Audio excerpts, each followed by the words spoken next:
네, 오늘 48과입니다. 회복되는 하나님의 나라. 드디어 끝입니다. 책거리. 책을 딱 걸려고 보니까 새 책이 나왔습니다. 이거 이제 12월 마지막 30일부터 또 이걸로 계속해서 보게 될 텐데요. 청장년 위한 킹덤 스토리 2-1. 어떻게 하셔야 되겠습니까? 그렇죠. 사셔야 합니다. 요즘 커피값도 5,000원, 6,000원 하는데 요거 3,000원입니다. 우리 구역원들한테 다 좀 사서 나눠주세요. 사라고 하지 말고. 그래 봐야 커피 한 잔 값 정도밖에 안 됩니다. 하실 거죠? 네, 감사합니다. 다 이해라고 하셨습니다. 회복되는 하나님의 나라, 오늘 룻기인데요. 사실 룻기는 사사시대의 이야기입니다. 그래서 여러분 그 룻기 1장을 시작할 때 딱 보시면 1장 1절을 한번, 룻기 1장 1절을 한번 보시죠.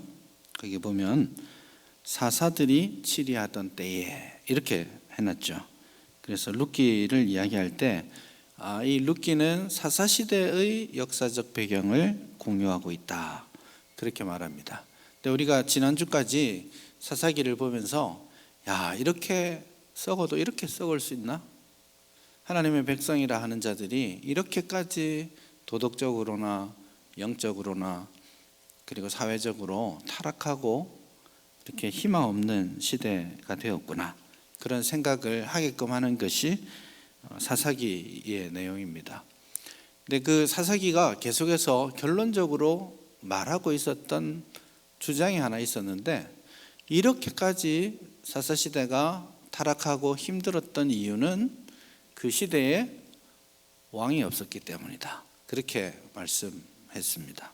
그래서 사사시대의 전형적인 특징이 그때의 이스라엘에 왕이 없으므로 사람들이 각각 자기 소견에 옳은 대로 행하였더라라는 그 말씀 가운데 다 들어있습니다. 자기 눈에 좋은 대로 살았다.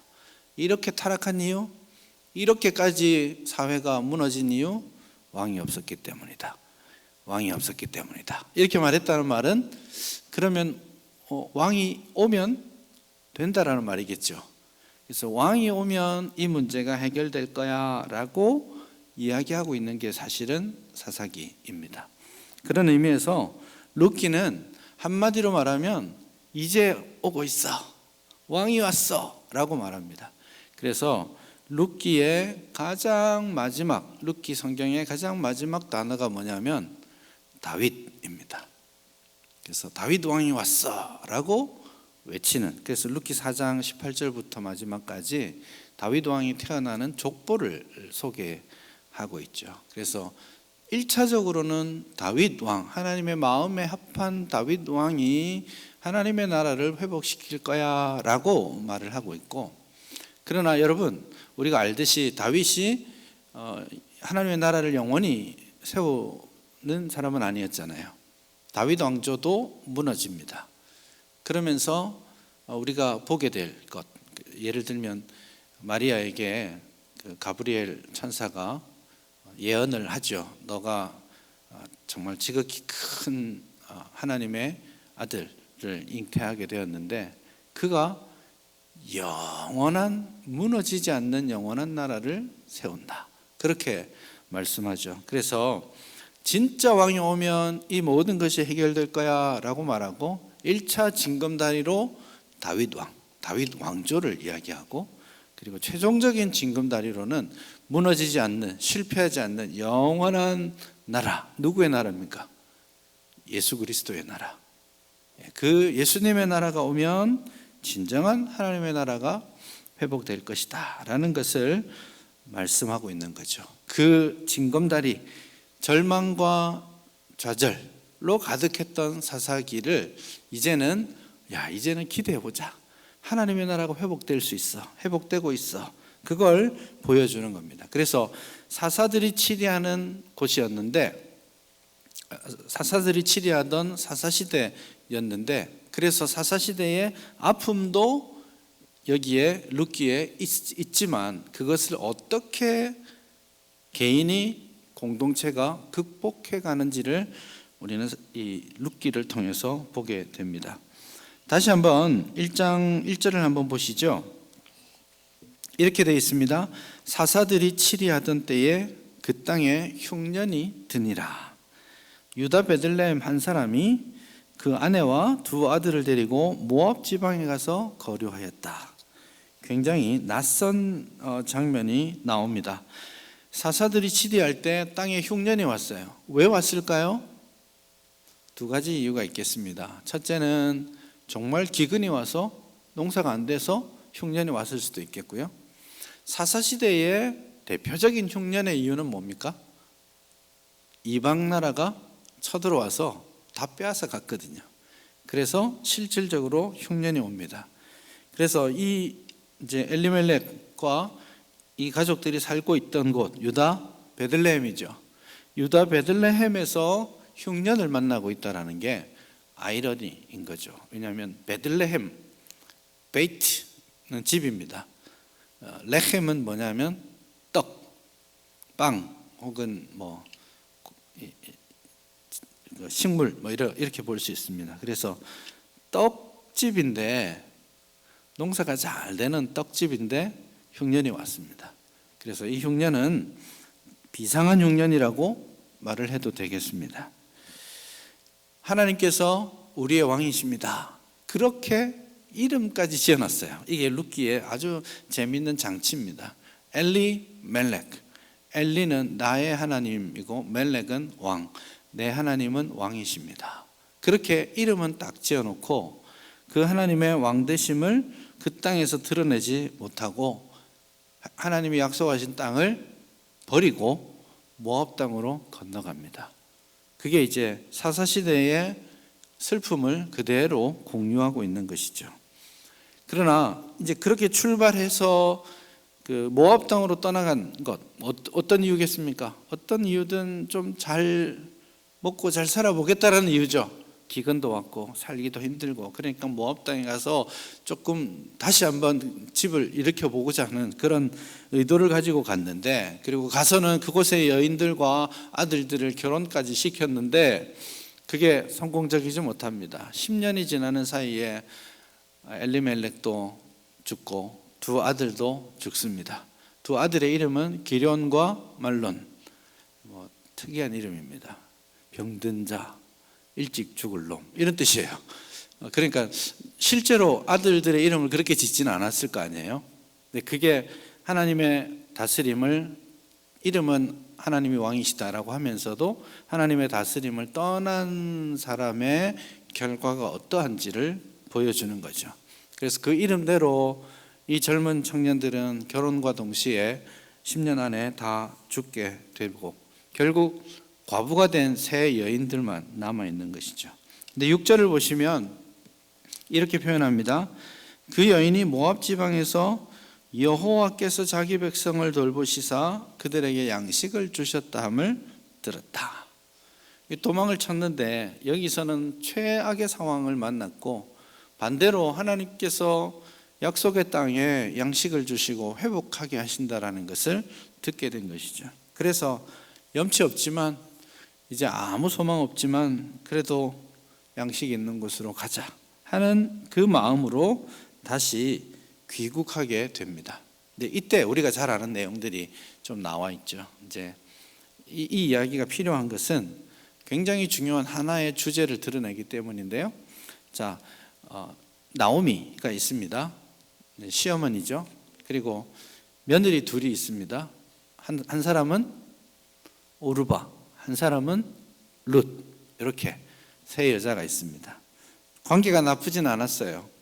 나오미가 이제 고향으로 돌아가려고 딱 생각하고 보니까 모압 여자들이잖아요. 남편도 없지, 모압 여인이지.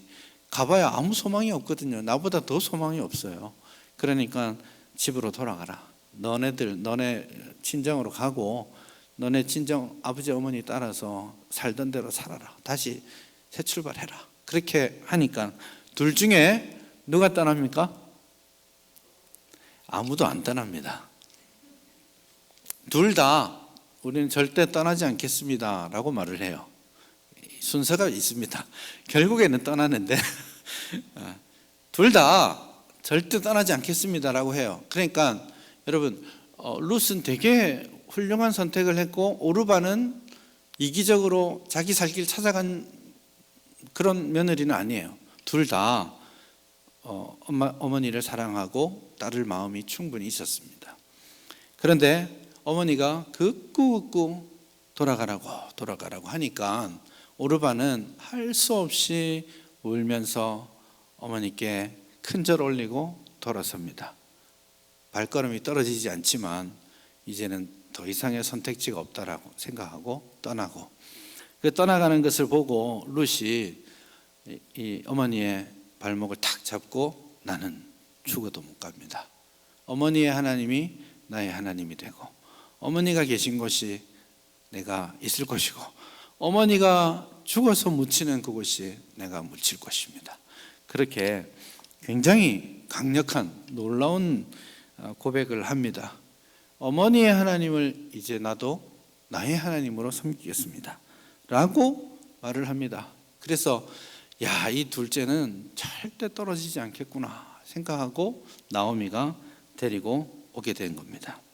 그래서 첫 번째로 우리가 잘 보아야 될 게 이 오르바를 우리가 쉽게 나쁘다, 자기 살 길만 찾아갔다 이렇게만 생각하면 안 됩니다. 오르바를 욕하지 않습니다. 할 만큼 한 사람이에요. 자기 할 만큼 한 사람입니다. 그런데 자기 할 만큼 한 사람의 행동으로는 하나님의 나라가 회복될 수 없다라는 걸 우리에게 말합니다. 그래서 룻이 자기 할 만큼만 한 데서 그치지 않고 더 희생하고 더 충성스럽게 자신이 이 어머니를 위해 헌신하는 거죠. 그게 오늘 룻기가 말하는 주제입니다. 그걸 한마디로 말하면 무엇이라고 할 수 있느냐? 인애입니다. 너무 다양하게 번역되는 말인데 자비라는 말이기도 하고요. 인애, 자비, 신실함, 충성스러움 이런 말로 다 번역됩니다. 아마 여러분들이 히브리 말도 들어보셨을 겁니다. 헤세드 들어보셨어요? 그 유명한 말이 여기에 나오는 겁니다. 3장 10절을 한번 보시겠어요? 3장 10절이 중요한 주제 성구인데요. 한번 읽어봅시다. 찾으셨죠? 시작. 그가 이르되 내 딸아 여호와께서 내게 복 주시기를 원하노라.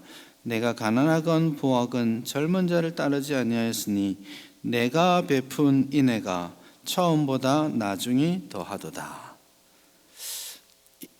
룻이 나오미에게 헌신하고 베풀고 있는 룻의 삶의 자세, 그게 뭐냐? 헤세드, 인애, 자비 혹은 충성입니다. 그 인애가 공동체를 세운다라는 겁니다. 무너져버린 나오미의 이름의 뜻이 뭐냐면 기쁨이라는 뜻입니다. 근데 삶이 기쁘지 않아요.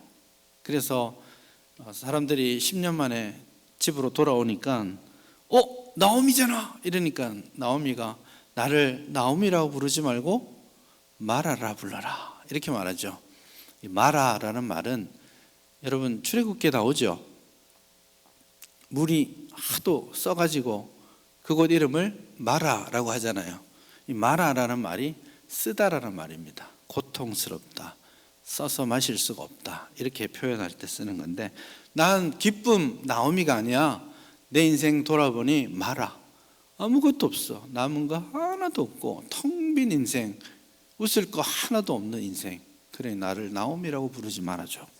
그렇게 말을 했는데, 그러면 이 나오미, 마라라고 불렸던 이 나오미의 삶이, 텅 빈 인생이 모든 것을 상실하고 즐거움이라고는 하나도 없는 그녀가 어떻게 기쁨을 회복할 수 있을까? 그 열쇠가 무엇일까? 그 열쇠가 헤세드인 겁니다. 헤세드. 룻이 베풀어준 헤세드입니다. 그래서 첫 번째 우리 교재에 보면 어머니의 하나님이 나의 하나님이 되겠다라고 고백하는 이 말 속에 들어있는 핵심 의제가 룻이 나오미에게 베푼 선대 혹은 헤세드, 인애인 겁니다. 그러면 룻이 나오미에게 베푼 것으로 이 헤세드가 끝이 났느냐? 그렇지 않습니다. 이 헤세드가 또 어디로 이어지냐면 룻이 나오미를 먹이기 위해서 들판으로 가서 이삭을 줍죠. 근데 우연히, 굉장히 중요한 말입니다, 우연히 보아스의 밭으로 가서 곡식을 줍기 시작합니다. 근데 이거 딱 알아야 되는 게 뭐냐면 이 공동체는 하나님의 말씀이 작동하고 있구나라는 걸 느낄 수 있습니다. 사사시대는 말씀이 없는 시대였잖아요. 자기 마음대로 살았던 시대인데 지금 보아스의 밭에 가서 보니까 하나님의 말씀이 작동하기 시작했어요. 그래서 룻이 곡식을 줍고 있습니다. 그게 율법대로 가는 거예요. 율법에 따르면 곡식을 추수할 때 떨어지는 나달은 주어서는 안 됩니다. 왜냐하면 고아나 과부나 외국인들이, 나그네들이 그걸 주워서 갈 수 있도록 하기 위해서. 그리고 밭을 다 추수하지 말고 모퉁이는 남겨두게 합니다. 그래서 그 남겨둔 곳에서 남겨진 그 이삭들을 잘라서 가난한 사람들이 먹게 하기 위한 겁니다. 근데 농사지은 주인으로서는 아깝잖아요. 다 챙겨야 되는 일인데 그걸 놔두잖아요. 그게 왜 그러냐? 하나님의 말씀이 작동되고 있는 거예요. 그래서 지금 하나님이 돌보셔서 새로운 공동체가 회복되는 데 있어서 하나님의 말씀이 작동하기 시작했다라는 것을 우리가 느낍니다. 그렇게 해서 룻이 보아스의 밭에 가서 여러 이삭을 줍고 하는 과정에 여러 면에서 보아스의 도움을 얻습니다. 이게 또 한 가지 측면의 헤세드입니다. 누가 누구에게 베푸는 헤세드입니까? 보아스가 룻에게 베푸는 헤세드입니다. 근데 보아스가 무엇을 들었기 때문입니까? 너가 너의 시어머니에게 베푼 헤세드를 내가 보았다. 그래서 나도 너에게 이 헤세드를 선대한다, 베푼다, 헤세드를 베푼다. 그래서 이 공동체가 아름다워지기 시작하고 회복되기 시작하는 데 있어서 헤세드가 계속해서 드러나게 되는 거예요. 그런데 이건 자 보십시오. 오르바는 할 만큼 했고 룻은 더 했지요. 보아스도 그냥 모른 척 할 만큼 해도 잘 하는 겁니다. 그런데 룻을 위해서 가다가 곡식을 일부러도 떨어뜨려주고 좀 보호도 해주고 물도 와서 마시게 하고 또 초장에 찍어서 떡도 먹게 하고 헤세드를 더 하는 거예요. 헤세드의 개념이 할 만큼 하는 데서 넘어가는 겁니다. 이 헤세드죠. 그리고 마지막으로 한 번 더 가서 보면 룻과 보아스의 만남 가운데 보아스가 룻에게 헤세드를 보였다라는 거예요. 그리고 두 사람, 주요 인물 룻과 보아스가 이제 만나서 두 사람이 이 헤세드를 통해서 나오미의 인생, 텅 빈 인생이었죠. 슬픔밖에 없는 쓴 인생이었습니다.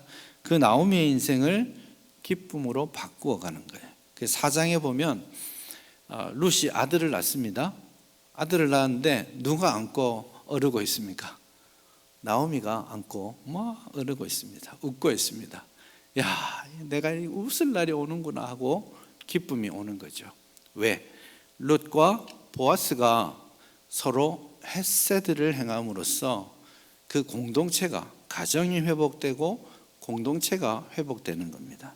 그래서 사사시대의 일이다라고 했는데 룻기의 뒷모습을 보면 공동체가 너무너무 아름답게 나오미가 웃고 있고 주변에 여인들이 와서 같이 즐거워하고 있고, 그리고 아무 소망 없었던 룻은 가정을 이루고, 그리고 그것들을 다 이제 지켜주는 사람으로서의 보아스의 모습이 드러나고 있습니다. 보아스가 꼭 그렇게 해야만 했을까요? 안 해도 됩니다. 문제 없습니다. 나중에 룻이 보아스에게 청혼을 하죠. 당신이 기업 물을 자이니까 나랑 결혼해야 됩니다 라고 했을 때 보아스가 주저합니다. 왜냐하면 자기보다 더 가까운 친척이 있었거든요.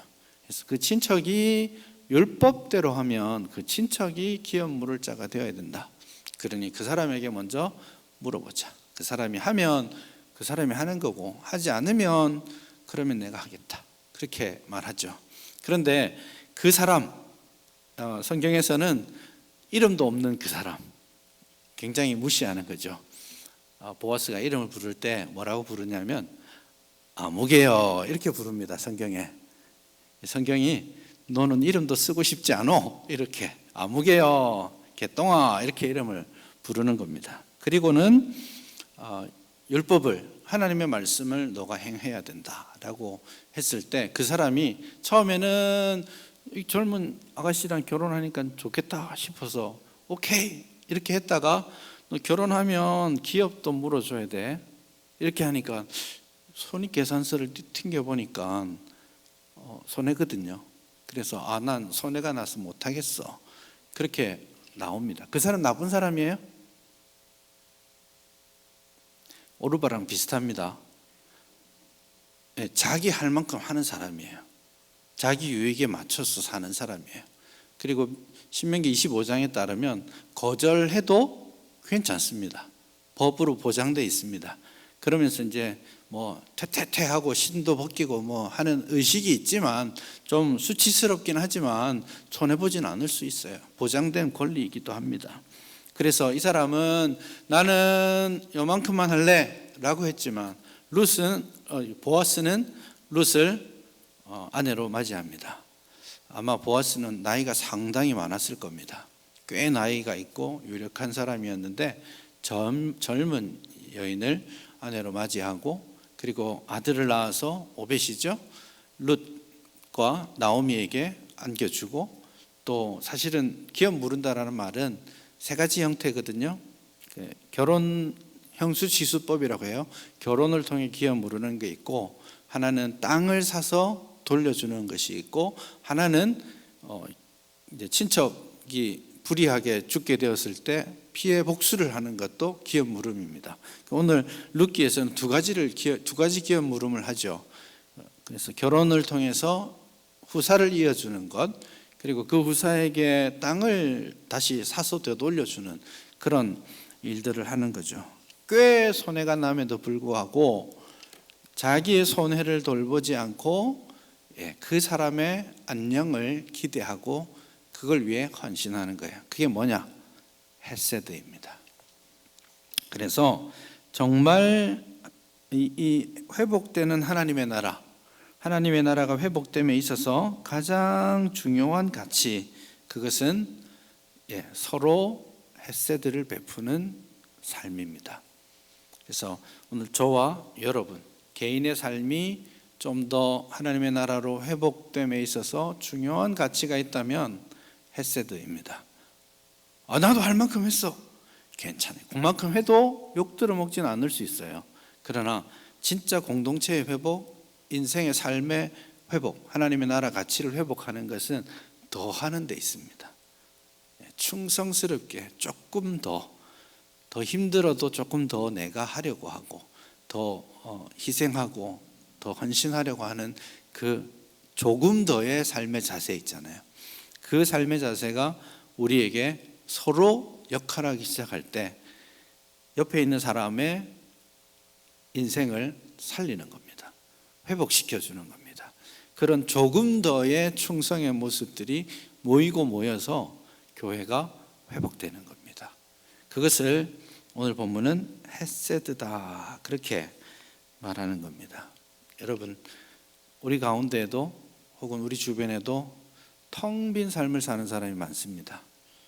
굉장히 고달프고 인생을 돌아보면 쓰디쓴 그런 맛밖에 느껴지지 않는 삶을 사는 사람들이 많이 있을 겁니다. 그 사람들을 회복시켜야 되지 않겠습니까? 혹 여러분 가운데서 참 쓰다, 내 인생 정말 고통스럽다라고 생각하실지 모르겠지만 회복될 수 있습니다. 어디에서부터요? 서로의 필요를 먼저 공감하고 하나님 앞에서, 이웃 앞에서 충성스러운 사람으로 살아가는 것, 헤세드를 행하는 사람, 헤세드를 행하는 공동체, 그것이 하나님 나라 회복을 이룬다라는 것입니다. 그 가치를 오늘 루키가 우리에게 말씀해 주고 있는 거죠. 그 헤세드가 모여서 루키의 마지막은 다윗 왕이 왔다라고 굉장히 웅변적으로 말하고 있어요. 사사기의 마지막은 왕이 없어서 그래 라고 말했다면 루키의 마지막은 헤세드가 모여서 왕이 왔다, 다윗 왕이 왔다 라고 외치는 거죠. 하나님 나라 회복을 선언하는 것입니다. 오늘 우리 가운데 이런 하나님의 나라가 우리 개인의 삶에, 또 나와 너, 우리 이웃과의 관계 속에서, 그리고 하나님의 나라 된 우리 교회 안에서 하나님 나라가 온전히 회복되고 성장해 갈 수 있기를 바랍니다. 그걸 위해서 헤세드의 가치를 진지하게 생각하고 기도하고 구현해내는 우리가 되었으면 좋겠습니다. 그 제목으로 먼저 기도하십시다.